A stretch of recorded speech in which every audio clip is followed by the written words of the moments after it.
दोस्तों हम इलेक्ट्रिकल में जॉब कर रहे हैं, इंजीनियरिंग पढ़ रहे हैं, लेकिन मैंने देखा है 90% से ज्यादा लोगों से यदि पूछा जाता है कि रोटर और आर्मेचर में क्या फर्क है, गलत जवाब देते हैं। लेकिन बहुत आसान है, मैं क्लियर करता हूं आपको। देखिए बेसिकली रोटर जो है, रोटर आप बिल्कुल सही समझते हो। हमारी जब मोटर को सप्लाई देते हैं तो सप्लाई देने के बाद में जो पार्ट हमारा रोटेट होता है, जैसे कि ये, तो इसे ही हम बोलते हैं रोटर। लेकिन आर्मेचर क्या होता है? अब कुछ लोग गलत जवाब क्या रहते हैं वो भी समझिए। अधिकतर लोग क्या सोचते हैं, कुछ ऐसे रोटर जिनके ऊपर वाइंडिंग हो रखी है वो रोटर को आर्मेचर बोला जाता है। जनरली हम देखते हैं ना डीसी मोटर या फिर ड्रिल मशीन की जो मोटर होती है उसमें भी हम देखते हैं वहां पर एक हमारा वहां पे हमारे रोटर के ऊपर एक वाइंडिंग दिखती है, तो हम बोलते हैं कि वो आर्मेचर है। ऐसा बिल्कुल भी नहीं है। आपको एक बात बताऊं, आपके सामने जो ये रोटर दिख रहा है, आपकी जो ये मोटर है, इस मोटर के अंदर जो रोटर दिख रहा है, ये रोटर पे भी वाइंडिंग है। कहां है वाइंडिंग? आप बोलोगे वाइंडिंग तो दिख नहीं रही। बिल्कुल है। यहां पर आपको लाइंस दिख रही है, क्रॉस थोड़ी सी तिरछी जो लाइन जा रही है, ये हमारी वाइंडिंग ही तो है। आप किसी भी इंडक्शन मोटर को निकाल के देख लेना, चाहे घर के ऊपर जो फैन है ना उस पे भी देख लेना, उसमें भी आप देखोगे आपका जो रोटर होता है उस रोटर के ऊपर आपकी वाइंडिंग होती है। इसी तरीके से तिरछी लाइंस होती है।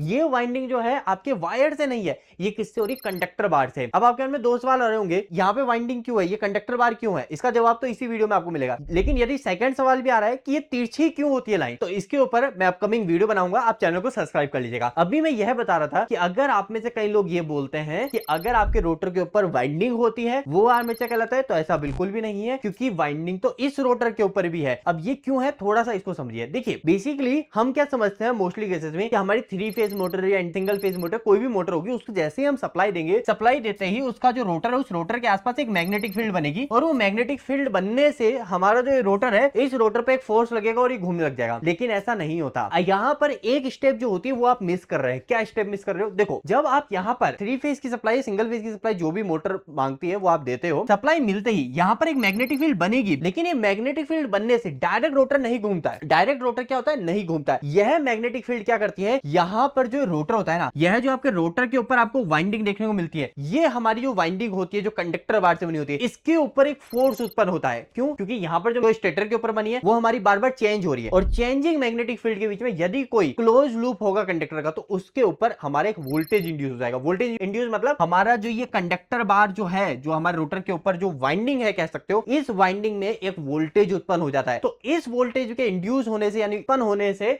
यहां पर भी हमारे इस रोटर के ऊपर भी मैग्नेटिक फील्ड बनती है, और ये मैग्नेटिक फील्ड और ये वाली जो स्टेटर की मैग्नेटिक फील्ड है, ये दोनों मैग्नेटिक फील्ड मिलके हमारे रोटर को घुमाती है। तो एक और चीज इस वीडियो में आपकी क्लियर हो गई कि मोटर की वर्किंग कैसे होती है, जो मिस्टेक होती है वो क्लियर हो गया। तो कुछ छोटी मोटी चीजें थी, होप कि वो आपकी फिक्स हो गई होगी। लेकिन अब सवाल आता है मेन कि आखिरकार हमारा आर्मेचर क्या होता है। आर्मेचर किसे बोलेंगे? देखो, रोटर क्लियर हो गया ना, रोटर तो हमारा जो घूम रहा है पार्ट वो रोटर है। आर्मेचर बेसिकली क्या है? आर्मेचर कभी सिंगल वर्ड नहीं है। आर्मेचर का मतलब होता है आर्मेचर वाइंडिंग। बेसिकली हमारी जो मोटर होती है ना, मोटर में दो टाइप की वाइंडिंग होती है। एक होती है फील्ड वाइंडिंग और सेकंड होती है आर्मेचर वाइंडिंग। फील्ड वाइंडिंग और आर्मेचर वाइंडिंग में क्या फर्क है? देखो, आपने जो यहाँ पे सप्लाई प्रोवाइड करी, जहां पे आपने पहली सप्लाई गई है, जैसे एग्जांपल से बात करें, ये मोटर, इस मोटर में यहां पर इसके स्टेटर पे पहले सप्लाई गई, तो ये जो सप्लाई गई है ये कहलाएगी हमारी फील्ड वाइंडिंग। ये क्या कहलाएगी? Field winding. फील्ड वाइंडिंग की मैग्नेटिक फील्ड की वजह से हमारा दूसरी एक और वाइंडिंग में, जिसमें हमारा वोल्टेज इंड्यूस हुआ है, ये वाली जो वाइंडिंग कहलाती है, जो इस रोटर के ऊपर जो वाइंडिंग है,